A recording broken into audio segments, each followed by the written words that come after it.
This lesson, we are going to look at circle theorem 2, which says a perpendicular bisector of a chord passes through the center of a circle. Now, take note that in theorem 1, the theorem actually started by mentioning a line drawn from a center of a circle being perpendicular to a chord, like this chord EF. So that line would, in effect, bisect the chord. But in this theorem 2, mention is actually made of a perpendicular bisector or bisection with a perpendicular line. Then the result is a line passing through the center of the circle.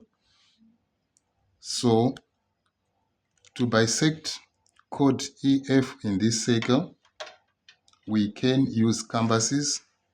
We don't really have to measure and see how long EF is, but we just open our compasses to any convenient radius. Remember, it must be greater than half of the chord.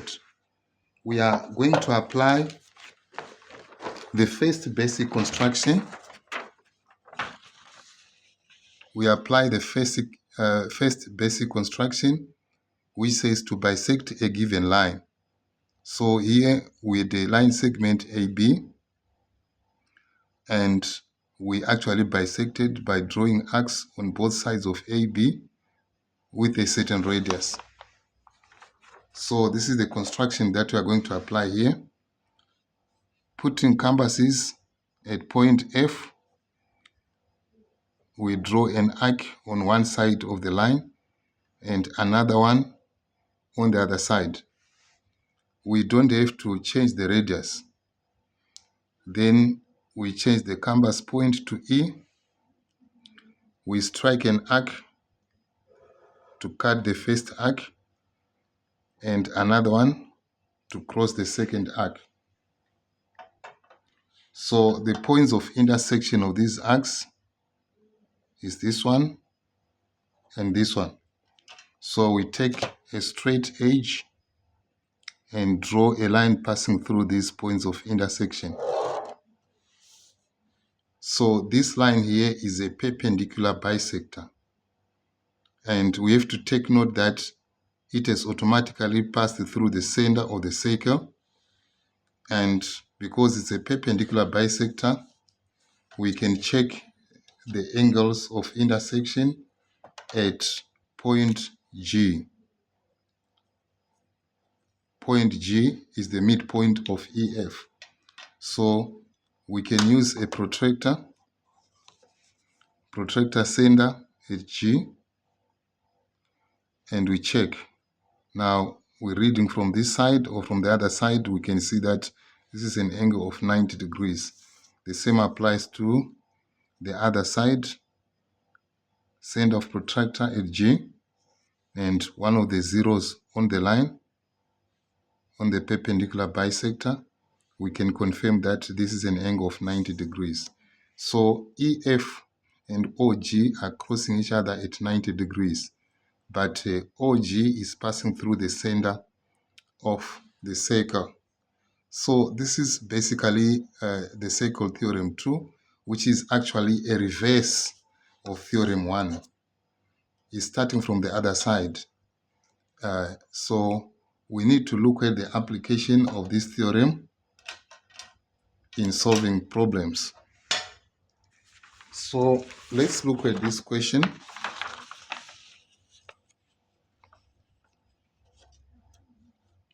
Right, we are given this question here, which says O is the center of the circle. Sketches are not drawn to scale anyway. We have to remember that when you are given a question, particularly in an examination, usually we don't have to measure the length of the lines because the diagram might not be drawn to scale. But angles, sometimes angles, we can measure them and you find that they are true angles. But when it comes to length of lines, usually they are not drawn to scale. And the question continues to say, give reasons unless you are told otherwise. So whenever we are proving in Euclidean geometry, we need to state the reason. If we write a statement, you must remember to write a reason. And in many examinations, making a mathematical statement like an equation, you get 1 mark, and if you write a reason, you pick another mark. So that's very important to always write a reason, whether or not that reason is not allocated with a mark. Now, so the question says, DC is perpendicular to AB. So DC is perpendicular to AB. We can see that by this square here, which tells us that this is a right angle. And it cuts AB at E. So it means E is the midpoint of AB. DE is equal to 18 units. We are told that DE is equal to 18 units. Sometimes updating the diagram might be helpful, and it improves the visualization and understanding of the question. So we are told that this whole distance here is actually 18 centimeters or 18 units. Actually, the question is talking about units. So from this point here to this point here, there are 18 units. Now, AB is equal to 24 units. The chord length AB is equal to 24 units. So straight away, we understand that if E is the midpoint, so the length of AE should be 24 divided by 2. So here we get 12 units. AE is equal to 12 units, and BE is also equal to 12 units. Now, updating the diagram, whether you are in the examination or it's classwork or homework, it helps you to understand better. Now, the questions say 1.1, determine with reasons the length of AE. So the length of AE is what I've already written there. So you see, updating the diagram can give you answers before you even look at the specific questions. So we are going to say AE in 1.1. We say AE is equal to half AB. This is half of AB. So we find that the reason for this statement is that OE, line OE, bisects line AB. So that is the reason we can write. Now, so we go on to substitute. So this is equal to half multiplied by BE, which is AB, which is 24 units. So AE is equal to 12 units. So the next question is 1.2, which says, if the radius of the circle is x units, express OE in terms of x. So the radius is actually OD, and it's also OA, and it's also OC. Now this is the radius. So we are told that it's x units. So we can write x here, or we can write x here. So the radius is equal to x units. Now, then the question says express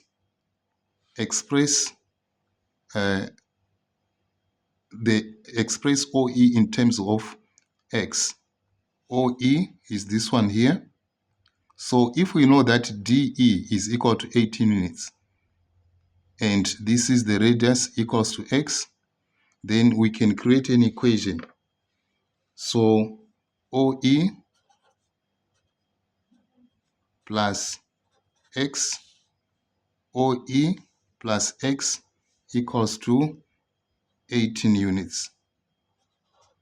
The reason for saying that is not very important here, but we are given that the radius is equal to X. So we can solve here, and we see that OE is equal to 18 minus X units. Okay.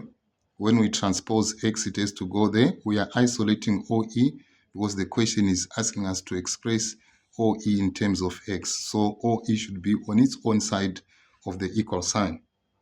So that's the answer to 1.2. Now, 1.3 says, calculate with reasons the value of X.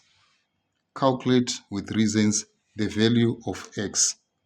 Now, if we analyze the diagram properly, we can see that we can use Pythagoras theorem in this triangle here, triangle OAE. So we can write in triangle OAE. Now that we know that OE is equal to 18 minus X units. So we have the two sides here, and the hypotenuse is equal to X. So we can use Pythagoras theorem. So now Pythagoras theorem says R squared is equal to X squared plus Y squared. This is Pythagoras, which can be the reason we have to state. So our radius is X, so it's X squared is equal to, here we have 12 units, so that's 12 squared plus our Y is this one here, which is OE, and OE is equal to 18 minus X. So that's 18 minus X squared. This is a binomial, so we have to write it in brackets because it has two terms. Now we see that if we simplify, we are going to have X squared equals to 144, and we have to expand this bracket.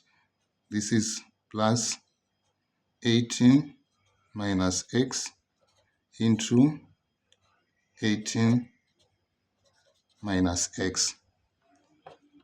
So if we simplify further, you'll see that we are going to get X squared equals to 144, and here 18 times 18 will give us 324.